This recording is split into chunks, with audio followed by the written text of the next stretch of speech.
Hi అండి, నమస్తే. Welcome back to Vijaya's kitchen. ఇవాల్టి మన వీడియోలో మనము కిచెన్లోని కొన్ని పనులు చేసుకుంటున్నప్పుడు వాటితో కొన్ని మనము ఇబ్బంది పడుతుంటాం కదండి. అలా పనుల్లో కొన్ని ఇబ్బంది పడుతున్నప్పుడు కొన్ని టిప్స్ అనేది పాటిస్తే మనము చాలా ఈజీగా పనులు చేసుకోవచ్చండి. ఇప్పుడు ఆ టిప్స్ ఏంటి, ఎలా ఫాలో కావాలో ఇప్పుడు వీడియోలోకి వెళ్ళి చూసే ముందర వీడియోను స్కిప్ చేయకుండా చూడండి. అలాగే వీడియో నచ్చితే లైక్ చేయడం మర్చిపోకండి. కొత్తగా చూస్తున్న వారు సబ్స్క్రైబ్ చేయని వాళ్ళు ఉంటే తప్పకుండా సబ్స్క్రైబ్ చేయండి. ఇప్పుడు ఆలస్యం చేయకుండా వీడియోలోకి వెళ్ళి చూద్దామండి. ముందుగా టిప్ నెంబర్ 1 వచ్చేసి, మనము మిరపకాయలు తెచ్చుకున్నప్పుడు ఊరబెడుతుంటాం కదండి. ఇప్పుడు సమ్మర్లో ఊరబెట్టడానికి పెరుగులో అయితే ఎక్కువగా ఊరబెడుతుంటారు కదండి. అలా అయితే టైం ఎక్కువగా తీసుకుంటుంది.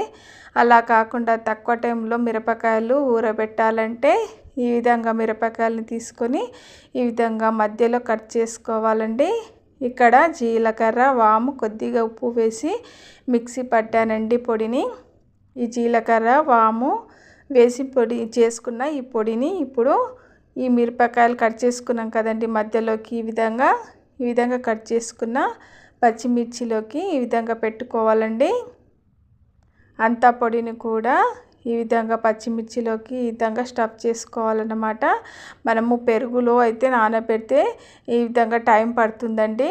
అలా కాకుండా ఇలా చేసుకుంటే అయితే చాలా త్వరగా మనము మిరపకాయల్ని ఆరబెట్టుకొని మనము సింపుల్గా చేసుకోవచ్చండి. ఇప్పుడు అంతా కూడా ఈ విధంగా స్టఫ్ చేసుకున్నాం కదా, మళ్ళీ దానిపైన కూడా కొద్దిగా నిమ్మరసం పిండుకోవాలండి. అలా పిండుకోవడం వల్ల కాస్త ఘాట్ అనేది తగ్గుతుంది. ఏమైనా ఎక్స్ట్రా పొడి ఉన్నా కూడా దీనిపైన పోయాలి. పోసిన తర్వాత ఈ విధంగా ఒక బాక్స్లోకి పెట్టుకోవాలంటే పెట్టుకొని మూత పెట్టుకొని దీన్ని ఒక 1 డే పాటైనా అలాగే పెట్టుకోవాలండి. అలా పెట్టుకోవడం వలన కాస్త ఊరిపోతుంది అన్నమాట. ఆ పొడి అనేది మిరపకాయలకు బాగా పడుతుందండి. వాము పొడి చూడండి, ఒక రోజు అయింది. దీనిని ఈ విధంగా ఆరబెట్టుకోవాలండి ఎండలోకి. ఈ విధంగా డ్రై అయ్యే వరకు ఈ విధంగా ఆరబెట్టుకోవాలండి. నాకైతే ఒక 3 days పాటు పట్టిందండి. ఎండను బట్టి ఉంటుందండి. ఈ విధంగా డ్రై చేసుకున్న తర్వాత ఈ విధంగా ఊరపెట్టుకున్న మిరపకాయల్ని ఈ విధంగా ఆయిల్లో వేసి వేయించుకుంటే, అసలు మనము పెరుగులో వేసుకొని ఊరపెట్టుకుంటాం కదండి మిరపకాయలు, అదే విధంగా ఉంటుందండి. ఈ విధంగా సింపుల్గా పెరుగు లేకుండా కూడా మిరపకాయలు ఊరపెట్టుకోవచ్చండి. ఈ టిప్ మీకు కూడా నచ్చితే తప్పకుండా ట్రై చేయండి. టిప్ నెంబర్ 2 వచ్చేసి, మామిడికాయలు ఎక్కువగా ఉన్నవారు స్టోర్ చేసుకోవాలి, పాడవకుండా ఉండాలి అంటే ఈ విధంగా ట్రై చేయండి. మామిడికాయలను ఈ విధంగా ముక్కలుగా కట్ చేసుకోవాలండి. కట్ చేసుకున్న తర్వాత అందులోకి సరిపడినంత సాల్ట్ అనేది యాడ్ చేసుకోండి. యాడ్ చేసుకున్న తర్వాత ఈ విధంగా అంతా కూడా ఉప్పు పట్టే విధంగా కలుపుకోవాలండి. మీరు తీసుకున్న మామిడికాయల ముక్కను బట్టి సాల్ట్ని యాడ్ చేసుకోండి. సాల్ట్ యాడ్ చేయడం వలన మామిడికాయ ముక్కలు అనేది పాడవకుండా ఉంటాయి. దీన్ని ఒక బాక్స్లోకి తీసుకోవాలండి. తీసుకొని మీరు ఫ్రిడ్జ్లో పెట్టుకున్నారంటే మీకు ఎక్కువ రోజుల పాటు నిల్వ ఉంటాయి. మామిడికాయలు చెడిపోకుండా ఉంటాయి. మీకు ఎప్పుడు అవసరమైతే అప్పుడు తీసి వాడుకోవచ్చు అన్నమాట. మామిడికాయలు ఎక్కువగా ఉన్నాయి, స్టోర్ ఎక్కువ చేసుకోవాలి అనుకునేవారు ఈ విధంగా మామిడికాయల్ని స్టోర్ చేసుకొని వాడుకోండి. ఈ టిప్పు మీకు కూడా యూజ్ అనిపిస్తే మీరు కూడా తప్పకుండా ట్రై చేయండి. తర్వాత టిప్ నెంబర్ 3 వచ్చేసి, మనకు కందిపప్పు పురుగు పడుతుంది కదండి. అప్పుడప్పుడు పురుగు అనేది పట్టేస్తుంది.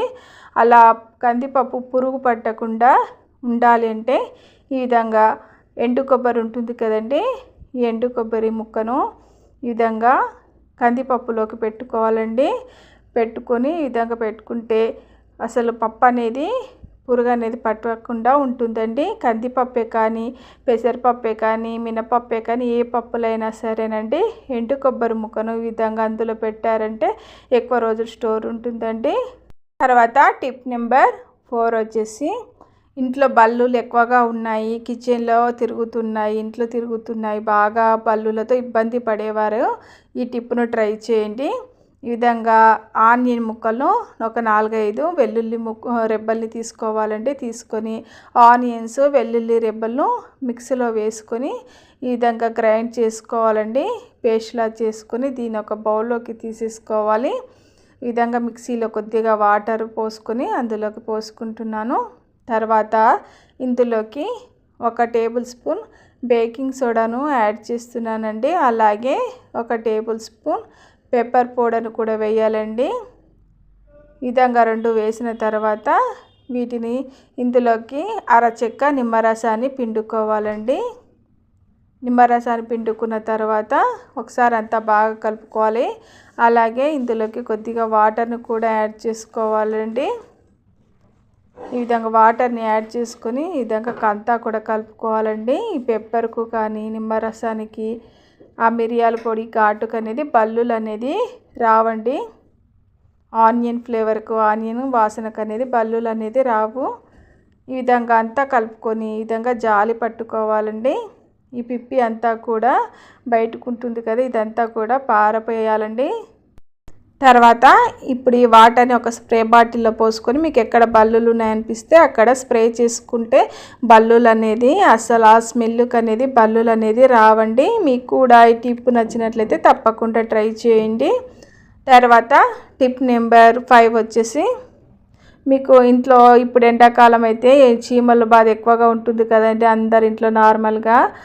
ఈ విధంగా చీమల బాధ ఎక్కడైతే మీకు ఉన్నాయనిపిస్తాయో అక్కడ కర్పూరం బిళ్ళల్ని ఈ విధంగా పెట్టుకోండి. కర్పూరం బిళ్ళలను పెట్టుకోవడం వలన దాని వాసనకు అసలు చీమలు అనేవి అసలు పట్టవండి. మీకు కూడా ఈ టిప్ నచ్చితే తప్పకుండా ట్రై చేయండి. తర్వాత టిప్ నెంబర్ 6 వచ్చేసి చింతపండు నానబెట్టుకుంటాం కదండి మనము సాంబార్కే కానీ చారుకే కానీ నానబెట్టుకోవాలనుకున్నప్పుడు ఒక్కోసారి మర్చిపోయినప్పుడు తక్కువ టైంలో చింతపండు నానాలి అనుకున్నప్పుడు ఇలా ట్రై చేయండి. చింతపండులో కొద్దిగా గోరువెచ్చని వాటర్ని పోసుకోండి.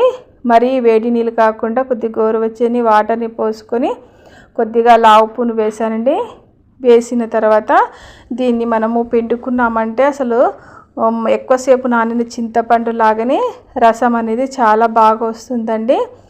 మీరు చింతపండు నానబెట్టడం మర్చిపోయినా లేకపోతే తక్కువ టైంలో చింతపండు నానాలనుకున్నా కూడా ఈ విధంగా ట్రై చేయండి. చింతపండు రసం అనేది చాలా బాగా వస్తుందండి. మీకు కూడా ఈ టిప్ నచ్చితే మరి మీరు కూడా తప్పకుండా ట్రై చేయండి. తర్వాత టిప్ నెంబర్ 7 వచ్చేసి బాదం పప్పులు ఉంటాయి కదండి, బాదంని మనము స్టోర్ చేసుకుంటే అసలు ఫ్రెష్గా ఉండాలి, పురుగు పట్టకుండా ఉండాలంటే ఇలా ట్రై చేయండి. మీరు బాదం దేంట్లో అయితే స్టోర్ చేసుకోవాలనుకుంటున్నారో ఆ బాక్స్లోకి కొద్దిగా సాల్ట్ అనేది యాడ్ చేసుకోవాలండి.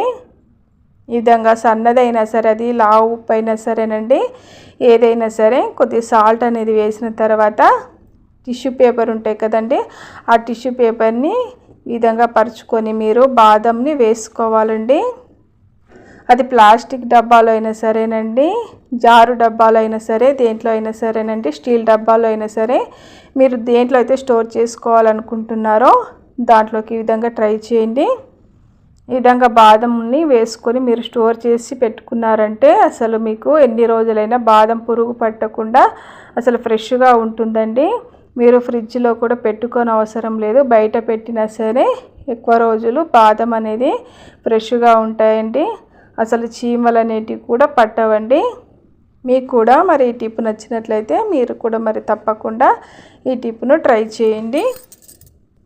తర్వాత టిప్ నెంబర్ 8 వచ్చేసి మనకు పొరపాటున ఎగ్ అనేది కింద పడుతుంది కదండి. ఎగ్ పొరపాటున కింద పడ్డప్పుడు దాన్ని క్లీన్ చేయాలంటే చాలా ఇబ్బంది పడుతుంటాము, నీచు వాసన వస్తుంటుంది కదండి. అలా ఎగ్ కింద పడ్డప్పుడు ఇలా క్లీన్ చేసుకోండి. నేను కొద్దిగా ఇక్కడ ఎగ్ అనేది వేసి చూపిస్తున్నాను. ఈ విధంగా ఎగ్ పడ్డప్పుడు కొద్దింత సాల్ట్ అనేది దానిపైకి వేయాలండి. వేసి కాసేపు అలాగే వదిలేయాలండి. అంటే ఒక అర నిమిషం పాటు అయినా అలాగే వదిలేసి క్లీన్ చేసుకోవాలండి. చాలా ఈజీగా క్లీన్ చేసుకోవచ్చండి. నేను ఇక్కడ టిష్యూతో అంతా కూడా తీసేస్తున్నాను, లేదంటే క్లాత్తోనైనా తీయొచ్చండి. మనము ఇది నీచు వాసన అనేది కూడా ఉండదండి ఇలా సాల్ట్ వేసి క్లీన్ చేయడం వలన. పొరపాటున ఎగ్ కింద పడ్డప్పుడు ఈ విధంగా సాల్ట్ వేసి క్లీన్ చేసుకోవచ్చండి. దీన్ని మళ్ళీ మామూలుగా ఈ విధంగా క్లీన్ చేసుకోవచ్చండి. క్లీన్ చేసుకుంటే అస్సలు నీచు వాసన అనేది ఉండదండి. క్లీన్ చేసుకోవడం చాలా చాలా ఈజీ అన్నమాట. సాల్ట్తో నీచు వాసన లేకుండా ఈ విధంగా ఎగ్గును క్లీన్ చేసుకోవచ్చండి. మీకు కూడా ఈ టిప్ నచ్చినట్లయితే మరి మీరు కూడా తప్పకుండా ఈ టిప్ను ట్రై చేయండి. అలాగే ఏ టిప్ నచ్చింది అనేది నాకు కామెంట్ చేయండి. తర్వాత టిప్ నెంబర్ 9 వచ్చేసి మనకు బట్టల క్లిప్పులు ఎక్కువగా లేనప్పుడు ఈ టిప్ను ట్రై చేయండి. పెన్నులు ఉంటాయి కదండి, ఆ పెన్నుల క్లిప్పును ఈ విధంగా బట్టలకు పెట్టుకున్నారంటే అసలు మనము బట్టల క్లిప్పులు పెట్టుకున్నట్టుగానే ఉంటాయండి. గట్టిగా ఉంటాయి, ఊడిపోకుండా. పెన్నుల క్లిప్పులని పెన్నుల క్యాప్స్ అన్నిటి పాడేయకుండా మనము పెన్నుల క్యాప్తో కూడా ఈ విధంగా యూజ్ చేసుకోవచ్చండి. బట్టల క్లిప్పు లాగానే మనకు క్లిప్పులు తక్కువగా ఉన్నప్పుడు ఈ విధంగా పెన్నుల క్లిప్పుతో మనము ఈ విధంగా యూజ్ చేసుకోవచ్చండి. మీకు కూడా ఈ టిప్ నచ్చితే ట్రై చేయండి. తర్వాత టిప్ నెంబర్ 10 వచ్చేసి ఇక్కడ మనకు నెయ్యి అనేది ఒకసారి ప్లాస్టిక్ డబ్బాలో ఉన్నప్పుడు దాన్ని మొత్తం క్లీన్ చేయాలంటే ఇబ్బంది అవుతుంది కదండి, అది వేడి చేయలేం కదండి ప్లాస్టిక్. అలాంటప్పుడు ఇలా ట్రై చేయండి. ఈ విధంగా ఒక ప్యాన్ పెట్టి అడ్డంగా ఏదైనా ఈ విధంగా చెక్క స్పూన్స్ ఉంటాయి కదండి, లేదంటే స్టీల్ స్పూన్స్ అయినా సరే పెట్టి ఈ విధంగా బోర్లించి పెట్టామంటే బాక్స్ను చూడండి, ఈ విధంగా వెచ్చ చేసామంటే అసలు ఒక్క చుక్క నెయ్యి అనేది లేకుండా చాలా ఈజీగా వచ్చేస్తుందండి. చూడండి అసలు ఎంత క్లీన్గా నెయ్యి అనేది వచ్చేసిందో. ఈ విధంగా వేస్ట్ కాకుండా నెయ్యి అనేది మనము ప్రతి చుక్కతో ఈ విధంగా తీసేసుకోవచ్చండి. మీకు కూడా ఈ టిప్ నచ్చినట్లయితే మరి మీరు కూడా తప్పకుండా ట్రై చేయండి. టిప్ నెంబర్ 11 వచ్చేసి ఈ విధంగా మనకు ఏదైనా ఆయిల్దే కానీ నెయ్యి డబ్బాలే కానీ ఉంటాయి కదండి, ఇప్పుడు దాన్ని కూడా మనం క్లీన్ చేసుకోవచ్చండి. చాలా ఈజీగా క్లీన్ చేసుకోవచ్చు. దీంట్లోకి కొద్దిగా గోధుమ పిండి కానీ మైదా పిండిని కానీ వేసి ఈ విధంగా ఒకసారి అంతా కూడా క్లీన్ చేసుకున్నామంటే చాలా ఈజీగా క్లీన్ అయిపోతుందండి జిడ్డు అంతా కూడా. చూడండి అది ప్లాస్టికే కానీ స్టీల్ డబ్బాలైనా సరేనండి, దేనైనా సరే ఈ విధంగా పిండితో నేను ఇక్కడ గోధుమ పిండి వేసానండి, వేసి అంతా కూడా ఈ విధంగా క్లీన్ చేసి కొద్దిగా విమ్ లిక్విడ్తో ఈ విధంగా క్లీన్ చేసామంటే చాలా ఈజీగా క్లీన్ అయిపోతాయండి. ఈ టిప్ మీకు కూడా యూజ్ అనిపిస్తే మరి మీరు కూడా తప్పకుండా ట్రై చేయండి.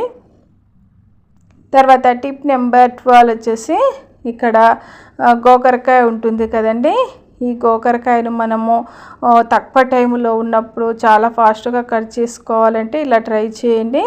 ఈ విధంగా అంతా కూడా ఒకే దగ్గర పెట్టి రబ్బర్ బ్యాండ్స్ని ఈ విధంగా కదలకుండా పెట్టేసి ఈ విధంగా కట్ చేసుకోండి.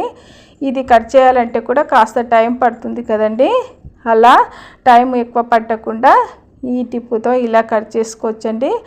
ఎంతటి గోకరకాయనైనా సరే ఈ విధంగా కట్ చేసుకోవచ్చండి తక్కువ టైంలో. మీకు కూడా ఈ టిప్ నచ్చితే తప్పకుండా ట్రై చేయండి. టిప్ నెంబర్ 13 వచ్చేసి ఇక్కడ ఏరియల్ బాటిల్స్ ఉంటాయి కదండి మనకు, ఇప్పుడు అందరి ఇళ్ళల్లో ఏరియల్ బాటిల్స్ ఉంటాయి. ఇలాంటి బాటిల్స్ కనుక మీకు ఉన్నట్లయితే ఈ విధంగా వేస్ట్ కాకుండా ఈ విధంగా ట్రై చేయండి. ఈ విధంగా నేను చూపిస్తున్న విధంగా తర్వాత ఈ విధంగా కట్ చేసుకోవాలండి. ఈ విధంగా కట్ చేసుకున్న తర్వాత వీటికి ఈ విధంగా డిజైన్స్ అనేటివి చేసుకోవాలి. ఈ విధంగా డిజైన్స్ అనేటివి చేసుకొని మనము ఫ్రిడ్జ్లో కూరగాయలు కానీ ఏవైనా సరేనండి ఈ విధంగా పెట్టుకోవచ్చండి. మన ఇంట్లో కూడా ఈ విధంగా ఏరియల్ బాటిల్స్ వేస్ట్గా ఉంటే ఈ విధంగా ట్రై చేయొచ్చండి. మీకు కూడా ఈ టిప్స్ అన్నీ కూడా నచ్చినట్లయితే తప్పకుండా ట్రై చేయండి. ట్రై చేసి ఎలా వచ్చాయో కామెంట్ చేయండి, షేర్ చేయండి. వీడియో నచ్చితే లైక్ చేయడం మర్చిపోకండి. మరిన్ని మంచి మంచి వీడియోస్ కోసం నా ఛానల్ని సబ్స్క్రైబ్ చేయండి. Thanks for watching.